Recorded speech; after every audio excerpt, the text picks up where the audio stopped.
morning and Assalamu alaikum girls.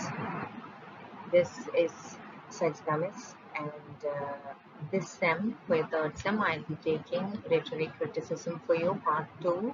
I'll be sharing the paper with Lena Miss. So we have already divided the topics. We'll be informing you which modules I'll be taking.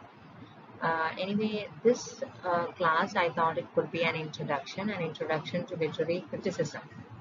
So you have already learned the literary criticism part 1 in your previous SEM, which Leah Miss and Sangeeta Miss I think took. But still I think that it would be helpful if you got an overall idea or just an intro about literary criticism. So moving on, some general ideas. What's a theory? A theory could be defined as a set of ideas, point of view or perspective. It is an attempt to understand the world. One important thing to note about a literary theory or a critical theory is that it's always a reaction against an earlier discourse.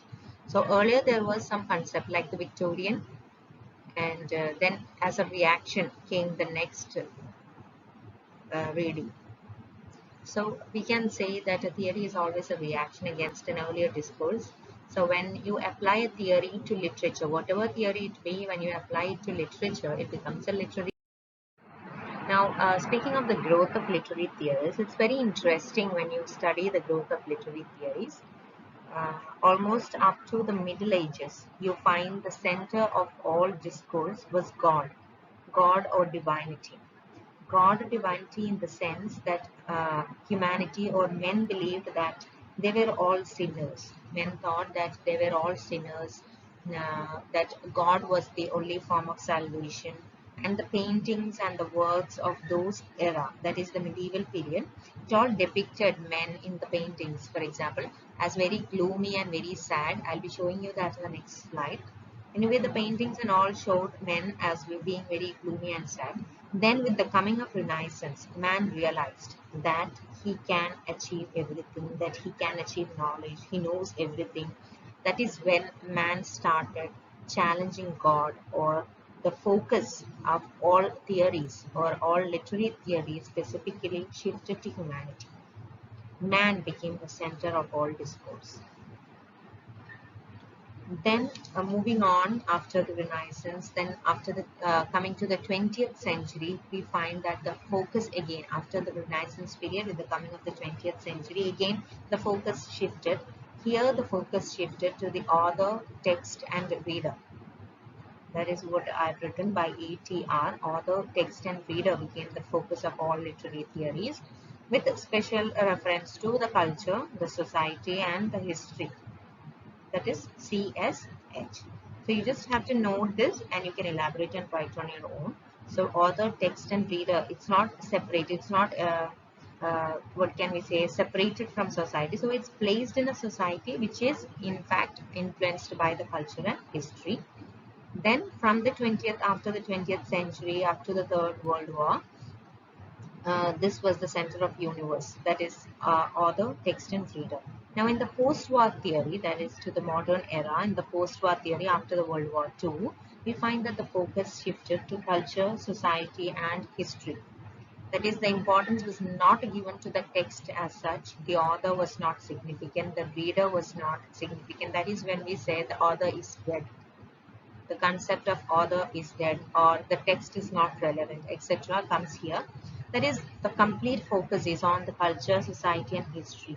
An example of this is trauma theory, eco-criticism, etc. This is basically speaking of the growth of literary theory. Now moving on, this is the slide I told you that the medieval period versus Renaissance period. Here is a painting of a medieval period painting artwork, in which you find the painting of this lady. It's seen as very gloomy. The lady is very sad like looking.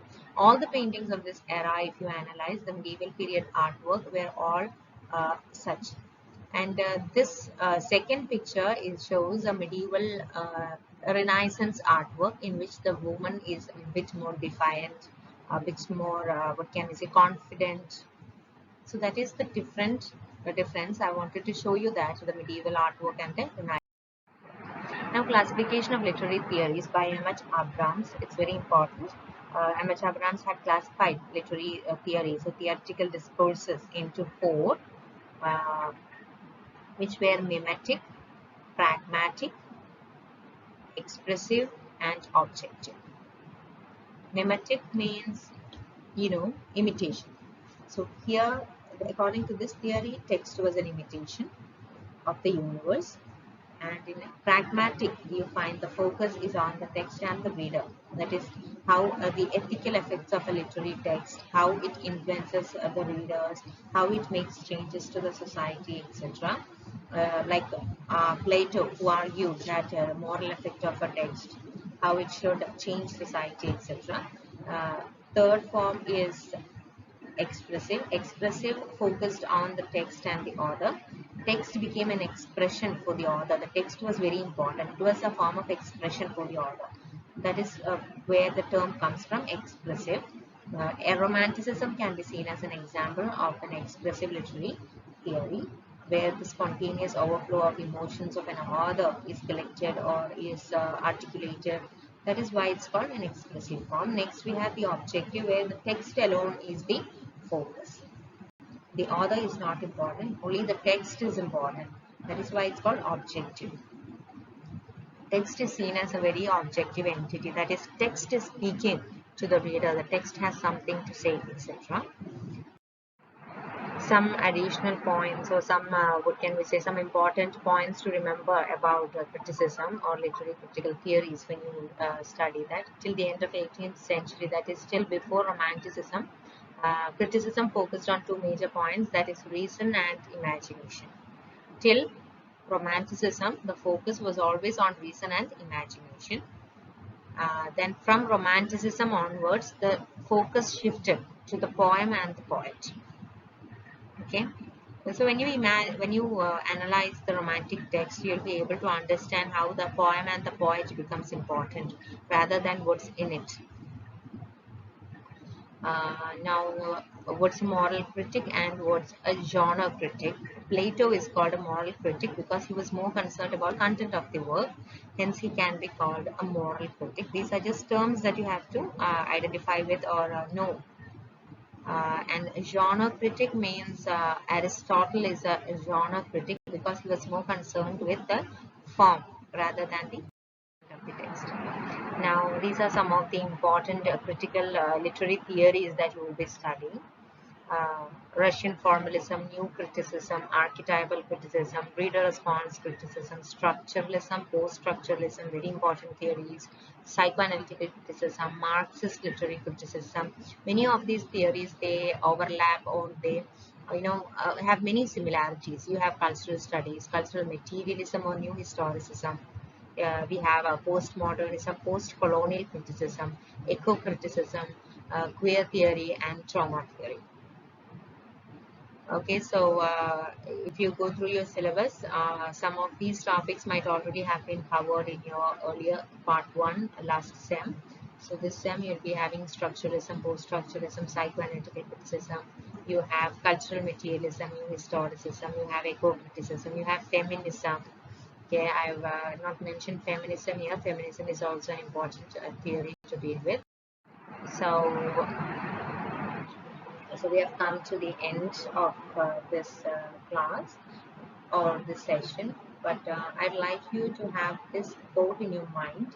That is, it's by Matthew Arnold, to see the object as in itself it really is. It's a quote by Matthew Arnold, which came in his essay, The Function of Criticism at the Present Time.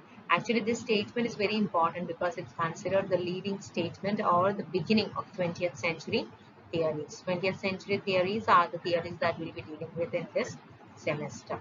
Okay, from structuralism onwards, we'll be dealing with all these theories. So this statement by Matthew Arnold, to see the object as in itself it really is actually uh, considered the leading statement, or what can we say, the seminal statement of these 20th century theories.